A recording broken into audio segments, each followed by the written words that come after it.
In 2011, Chandler, Arizona, was experiencing rapid growth as a prominent suburb of the Phoenix metropolitan area. Located at 1198 West Chandler Boulevard, the Chandler Police Department employed Officer Sean Mitchell, badge number 2574, who would soon become the center of a shocking criminal investigation that would change the face of this quiet suburban community forever. June Mitchell, née Carter, born March 15, 1982, in Portland, Oregon, moved to Arizona with her family in 1996. Her father, Richard Carter, worked as a software engineer at Intel's Chandler campus, while her mother, Margaret Carter, taught at Hamilton High School. June met Sean Mitchell, born November 8, 1981, during their junior year at Chandler High School in 1998. Their relationship continued through their years at Arizona State University, where June majored in library science while Sean pursued criminal justice.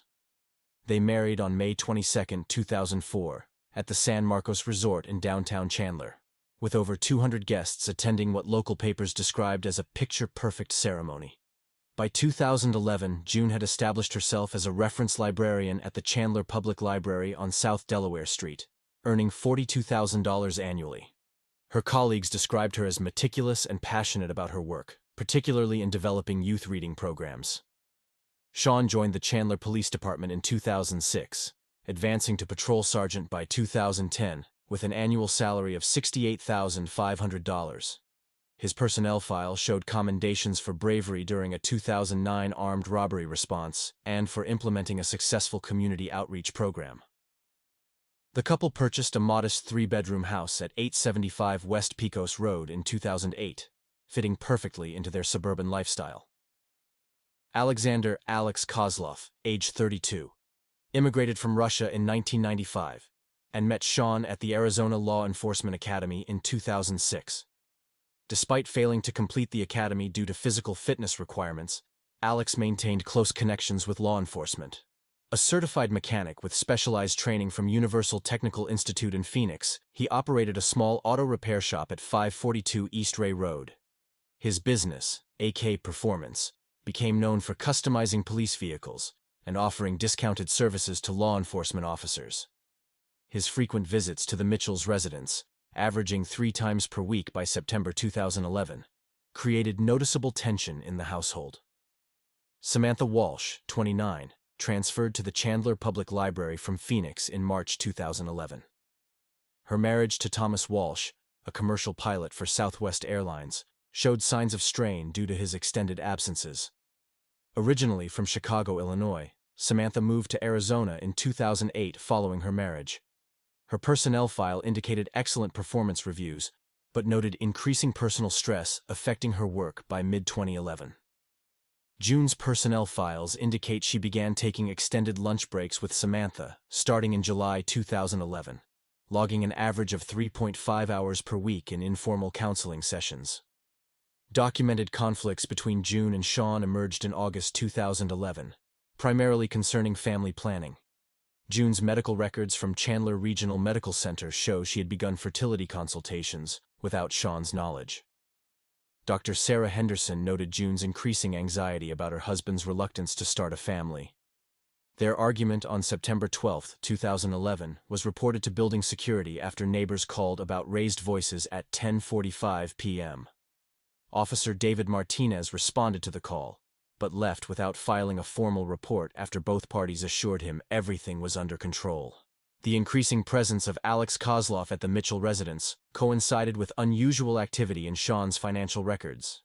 Bank statements from Wells Fargo show frequent cash deposits under $10,000 beginning in July 2011, totaling $47,500 over 3 months. June's personal diary, later recovered by investigators, noted her concerns about Alex's influence on Sean and unauthorized access to their home office. Security camera footage from their home system showed Alex entering the house using his own key on multiple occasions when neither June nor Sean was present. By October 2011, surveillance footage from the library parking lot showed June spending approximately 12 hours per week with Samantha Walsh outside of work hours. Cell phone records revealed over 200 text messages exchanged between them during this period. Sean's text messages to June, retrieved during the investigation, revealed growing resentment over her absences. The last normal day of their lives would be October 30th, 2011, when they attended the annual Chandler Police Department family picnic at Tumbleweed Park. Witnesses later reported observing tension between the couple during what would be their final public appearance together. These seemingly minor conflicts would ultimately converge into a tragic series of events, culminating in one of the most notorious crimes in Chandler's recent history. Detectives Ramirez and Morrison developed a comprehensive profile of 3 primary suspects, each with potential motives and concerning behavioral patterns surrounding June Mitchell's murder. Sean Mitchell, a sergeant with the Chandler Police Department, presented what initially appeared to be an airtight alibi. Station logs showed him working at the downtown precinct during the estimated time of murder. However, detailed examination of his movements revealed a 45-minute gap in his documented activities. Multiple officers recalled seeing him leave the station briefly, though none could confirm his exact whereabouts during this period. His vehicle's GPS tracker had been deactivated, which he attributed to routine maintenance. Mitchell's financial records revealed troubling patterns. Bank statements showed regular cash deposits just under $10,000, structured in a way that suggested deliberate avoidance of reporting requirements. His credit card statements indicated frequent purchases at high-end retailers, seemingly beyond his police salary. When questioned about these transactions, Mitchell provided vague explanations about inheritance money and successful investments. Investigation into Sean's police work uncovered several internal affairs complaints, all eventually dismissed. These included allegations of excessive force and suspicious handling of drug-related evidence. His personnel file contained notes about aggressive behavior during domestic dispute calls, though no formal disciplinary actions were taken. Alexander Kozlov emerged as a particularly intriguing suspect. His auto repair business, frequently used by local law enforcement, showed irregular financial patterns similar to Mitchell's. Records indicated large cash transactions with minimal documentation. The Arizona Department of Revenue had flagged his business for potential tax irregularities. Kozlov's immigration history revealed concerning details. His entry into the United States had been sponsored by individuals later investigated for organized crime connections.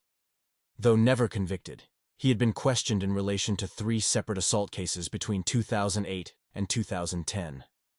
Each case was dropped when witnesses became uncooperative.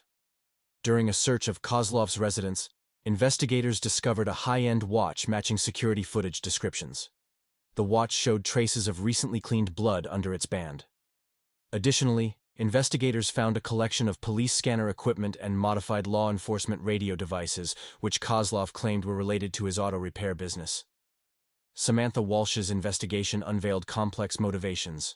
Her marriage to Thomas Walsh was deteriorating, with police responding to domestic disturbance calls at their residence twice in the months preceding June's murder. Financial records showed she had recently opened a separate bank account and transferred substantial sums from joint accounts. Walsh's vehicle contained a torn designer garment matching the fabric found at the crime scene. When questioned, she claimed the tear occurred during a routine cleaning of her car. However, forensic analysis indicated the fabric had been torn recently and with considerable force. Her cell phone records showed dozens of calls to June Mitchell in the days before the murder, followed by complete cessation of communication. Additional investigation revealed Walsh had previously worked at libraries in 3 different states under various names. Background checks uncovered a sealed juvenile record in Illinois and an expunged assault charge in Michigan. Her explanation for these frequent moves and name changes appeared rehearsed and inconsistent. Each suspect demonstrated suspicious behavior during questioning. Sean Mitchell remained exceptionally composed, providing detailed answers that seemed rehearsed. His knowledge of police procedures appeared to influence his responses, making it difficult to catch him in contradictions. His insistence on having a union representative present during all interviews, while legal, raised concerns among investigators. Kozlov exhibited increasing agitation during successive interviews. His accounts of his whereabouts during the murder contained discrepancies, particularly regarding the timing of his movements. Surveillance footage showed his repair shop remained open well past its normal closing time on the night of the murder, though no customers were visible entering or leaving. Walsh's behavior shifted dramatically throughout the investigation. Initially cooperative, she became increasingly defensive when questioned about her relationship with June. Her husband provided an alibi for her whereabouts, but flight records showed he was actually in Denver during the time in question. When confronted with this discrepancy, Walsh refused further cooperation without an attorney present. The investigation team noted that each suspect possessed means, motive, and opportunity to commit the murder. All three had access to the Mitchell residence, knowledge of the security system, and connections to law enforcement that could have aided in avoiding detection. The challenge for investigators lay in determining whether these individuals acted alone, in concert, or if their suspicious behaviors masked the involvement of yet unknown parties in June Mitchell's death. As detectives Ramirez and Morrison deepened their investigation, they began a meticulous reconstruction of the events leading to June Mitchell's murder. Analysis of evidence and testimonies revealed a complex tapestry of deception, financial fraud, and betrayal. During a thorough examination of June's phone, investigators discovered a series of encrypted notes in a secure application. Decryption revealed that June had been methodically documenting suspicious financial transactions within the Chandler Police Department. She had tracked regular money transfers between department accounts and Kozlov's auto shop that didn't match official service contracts. Forensic experts recovered deleted files from June's work computer at the library. Among them was a spreadsheet detailing a money laundering scheme through fictitious repair works. The records showed that Sean Mitchell and Alex Kozlov had orchestrated a scheme to embezzle over $2 million from the police department's budget over the past 3 years. Surveillance camera analysis showed that a week before the murder, June had met with an internal auditor from the police department at a cafe outside the city. Investigators later learned she had passed the auditor a copy of her collected evidence. In her diary, June wrote about plans to officially report the corruption the day after Halloween. Detectives also discovered that on the day of the murder, June called Sean from her work phone at 5:43 p.m. Phone records revealed a tense 10-minute conversation during which June clearly stated her intention to expose the scheme. Voice analysis revealed extreme emotional stress in both speakers. That same evening, surveillance cameras captured Sean leaving the police station at 7:15 p.m., although the sign-out log showed his departure at 10:30 p.m. His police vehicle was spotted 3 blocks from their home at 7:45 p.m., 30 minutes before June's estimated time of death.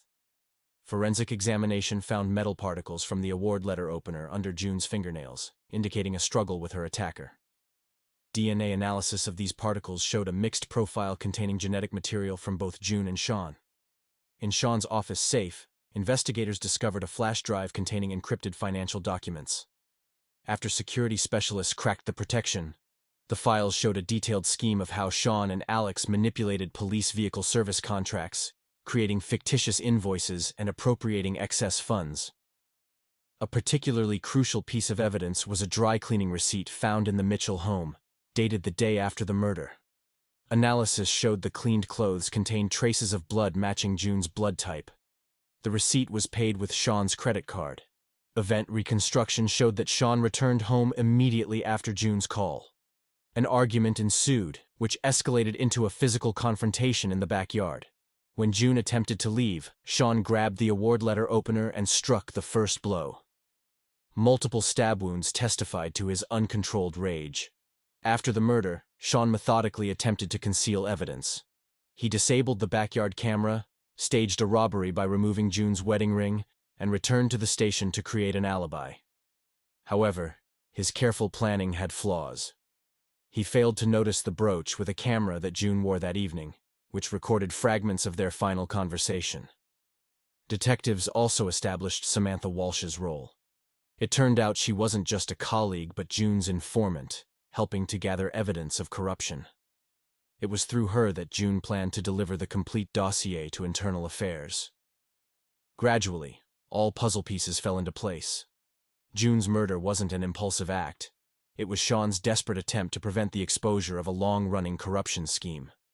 His police experience helped him plan the crime, but also made him overconfident, leading to critical mistakes. The reconstruction revealed how numerous small details formed a damning picture. June's meticulous record-keeping, combined with Sean's increasingly erratic behavior in the days leading up to the murder, painted a clear picture of motive and opportunity. His expertise in law enforcement procedures had made him both a more effective killer and, ironically, a more traceable one. He knew exactly which evidence to plant or remove, making the overall pattern more suspicious to experienced investigators. The crime scene itself told a story of careful planning gone wrong. While Sean had disabled the security camera and attempted to stage a robbery, he hadn't counted on the neighbor's security system capturing his vehicle's movements. On Halloween night in 2011, the Chandler Police Department Dispatch Center received an anonymous 911 call from a male using a prepaid cell phone. The caller spoke in a hushed voice about screaming and struggle sounds at the residence of Officer Sean Mitchell and his wife June on West Pecos Road. The call disconnected abruptly, and dispatch sent patrol units to the location. Officers Michael Thompson and Rachel Martinez found the front door unlocked and house lights on at their arrival. After announcing their presence without response, the officers searched the property. During the search, they discovered June Mitchell's body in the southwest corner of the backyard, near the back door. June Mitchell lay face down on the grass, dressed in black pants and a white blouse. Medical examiner Dr. James Wong confirmed her death at the scene. His initial examination showed multiple stab wounds across her upper torso and defensive wounds on both hands. The crime scene unit, under Dr. Lisa Chen, discovered several pieces of evidence. A silver-plated letter opener with CPD Service Award 2010 engraved on it lay near the body. They found a torn piece of black fabric on the western fence. Bloody footprints traced a path from the body to the back door. A broken silver necklace with a heart pendant was underneath the victim's collar. In the kitchen, investigators found June Mitchell's cell phone. The house's security system indicated the backyard camera had been disabled. The blood patterns suggested the attack began near the back door. Analysis indicated a right-handed attacker of above-average height. The crime scene held other significant details. No signs of forced entry, no disturbance inside the house, an armed but untriggered security system, and an untouched purse with cash inside. The victim's wedding ring was missing, leaving a tan line on her finger. Neighbor Karen Davidson reported seeing someone in a black hooded sweatshirt walking quickly away from the Mitchell house. She described a medium-built person, but couldn't identify gender or race in the darkness. The Martinez family, living adjacent to the Mitchells, heard an argument, but dismissed it as Halloween activity. Their security camera captured a dark sedan leaving the area, though the license plate wasn't visible. Sean Mitchell learned of his wife's death while working at the downtown precinct. Lieutenant Robert Hayes observed Mitchell's shocked reaction when he requested to visit the scene. Following protocol, he remained at the station during the initial investigation. News vans gathered as police activity increased, transforming the quiet suburban street into a major crime scene. The Chandler Police Department brought in the Arizona Department of Public Safety for an unbiased investigation, given the victim's connection to law enforcement. State Police Detective Jack Morrison joined Detective Maria Ramirez as co-lead investigators, beginning what would become an investigation reaching far beyond an ordinary homicide case. The Halloween decorations still hanging throughout the neighborhood created an eerie backdrop to the crime scene, with plastic skeletons and fake cobwebs surrounding the real horror that had unfolded. The contrast between the seasonal festivities and the gravity of the crime scene highlighted the shocking nature of the event in this typically peaceful community. As the night progressed, more investigators arrived, and the scope of the case began to expand. The murder of a police officer's wife demanded thorough investigation, but early evidence suggested this crime carried deeper implications than initially apparent. The methodical nature of the crime scene, the disabled security camera, and the missing wedding ring pointed toward a carefully planned act rather than a random occurrence. The conviction of Sean Mitchell reverberated through the Chandler community long after the jury delivered their verdict. The case transformed from a local tragedy into a catalyst for widespread change in law enforcement practices across Arizona. The Chandler Police Department underwent a complete organizational overhaul.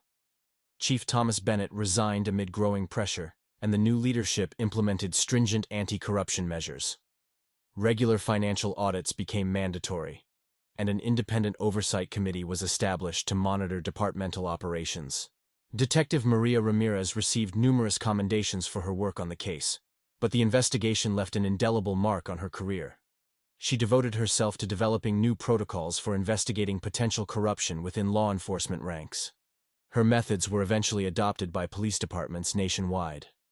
June's parents, Robert and Margaret Wilson, established the June Mitchell Foundation for Law Enforcement Integrity. The foundation provided resources for whistleblowers within police departments and funded scholarships for students pursuing careers in law enforcement oversight. Their work helped create a network of support for officers who chose to speak out against corruption. The auto repair scheme investigation expanded beyond Chandler's borders. Federal authorities uncovered similar operations in 3 neighboring counties, leading to dozens of arrests and the recovery of millions in stolen funds. Alex Kozlov ultimately accepted a plea deal, providing evidence that helped dismantle several organized crime networks operating within Arizona's law enforcement system. Samantha Walsh struggled with the aftermath of her testimony. Despite immunity, she faced ostracism from former colleagues and eventually relocated to another state. She later wrote a memoir detailing her experiences, which became instrumental in training internal affairs investigators about the psychological impact of reporting police misconduct. The Martinez family, whose security camera footage proved crucial to the case, established a neighborhood watch program that emphasized cooperation between citizens and law enforcement.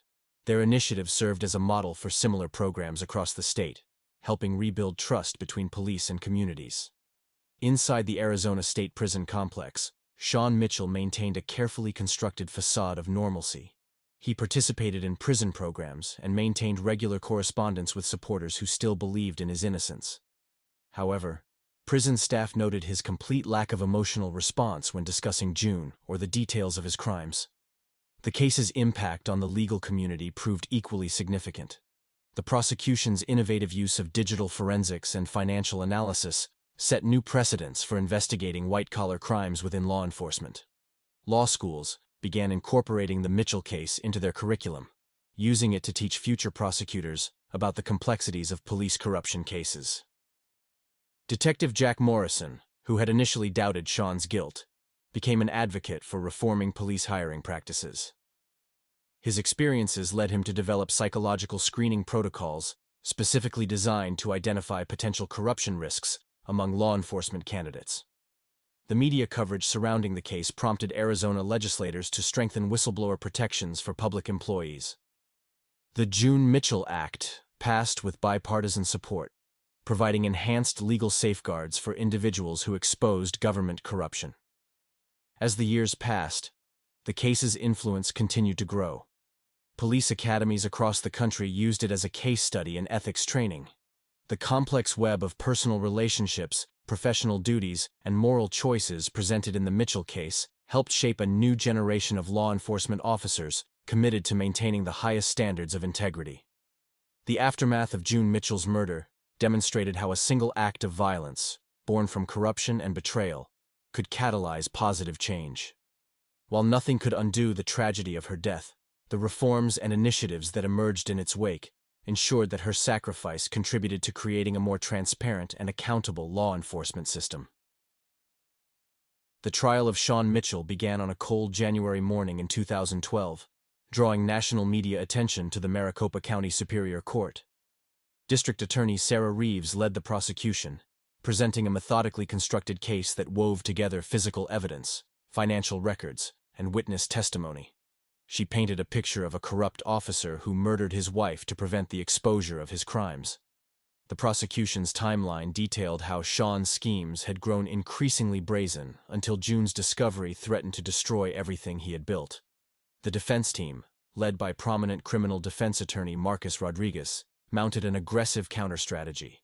They proposed that June's murder was connected to her investigation of broader police department corruption, arguing that other officers had more to lose from her revelations. Rodriguez particularly focused on Alex Kozlov's connections to organized crime, suggesting he had orchestrated the murder to protect larger criminal enterprises. The prosecution brought forward the DNA analysis of blood traces found on Sean's service boots. They showed the surveillance footage of Sean's police vehicle near their home during his unaccounted time period. They presented the encrypted financial records from Sean's office safe. The cell tower data contradicted his alibi. The forensic analysis of the award letter opener showed both Sean's and June's DNA. The trial's most dramatic moment came during Samantha Walsh's testimony. She revealed detailed conversations with June about the corruption investigation, including June's fear for her safety in the days before her death. However, under Rodriguez's cross-examination, Walsh's credibility faced challenges when he exposed her own financial troubles and a previous conviction for perjury in a civil case. Dr. Elizabeth Chen presented her analysis of the embezzlement scheme. Her testimony traced millions in fraudulent transactions through a complex network of shell companies connected to both Sean and Kozlov's auto repair business. The defense attempted to discredit her testimony by highlighting minor discrepancies in her calculations, but her overall analysis remained compelling. Several police officers testified about Sean's behavior in the weeks leading up to the murder. Officer James Martinez recounted observing Sean shredding documents late at night at the precinct. Lieutenant Sarah Palmer described confronting Sean about irregularities in equipment maintenance budgets, noting his uncharacteristically aggressive response. The defense's case relied heavily on challenging the prosecution's timeline. They presented witnesses who claimed to have seen June alive later than the prosecution's estimated time of death. However, these accounts crumbled under cross-examination when security camera footage contradicted their statements.